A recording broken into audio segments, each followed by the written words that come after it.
if you aren't careful, the newspapers will have you hating the people who are being oppressed and loving the people who are doing the oppressing. I think we had a lot of that in the last 2 months. Again, human beings.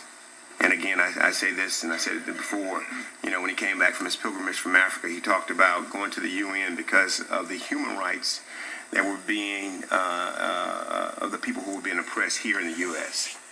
And so, this is very dear to me. We talked about 30 years ago what happened in council and being on the right side. But one of the things that we allowed the misinformation to get out. I don't know how we could have done a little bit better, Mayor. I'm not blaming anyone, but they just took the ball and ran with it. And so if this ordinance passes today, we need to make sure that we're out telling Houstonians what this ordinance is about.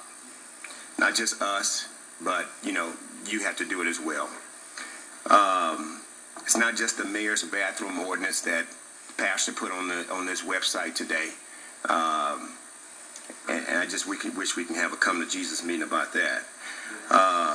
It's about protecting the citizens in Houston, especially in District B. And when I look at the African American males, and that's how I look at it, I look at my district and see what the problems are, and discrimination is a problem for them. And when I look at the African males in my district and the discriminatory practices that are taken out on them, I have no choice but to support this ordinance. People ask me, they say, well, why don't you, aren't you scared about your girls going into the restroom? And again, I had this first conversation I had with Councilman McCohen. That was the first thing that popped in my mind. But then I understood, and I began to talk to other people. I need to do a better job of parenting and make sure that nothing like that happens to them if that does come about. But I also looked at my son, 9-year-old African American male who probably will go through some of the same discriminatory practices that I've gone that has been acted out on me. And I want a better city for him. And so the answer again to the other people who asked me about my kids, so it's yes, I have thought about it.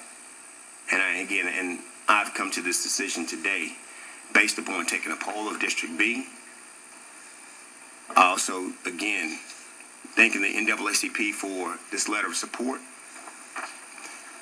And again, wanting to make this a better city for my son as well as others. And for those who are out there going around threatening me as it relates to, we won't vote for you, that's fine.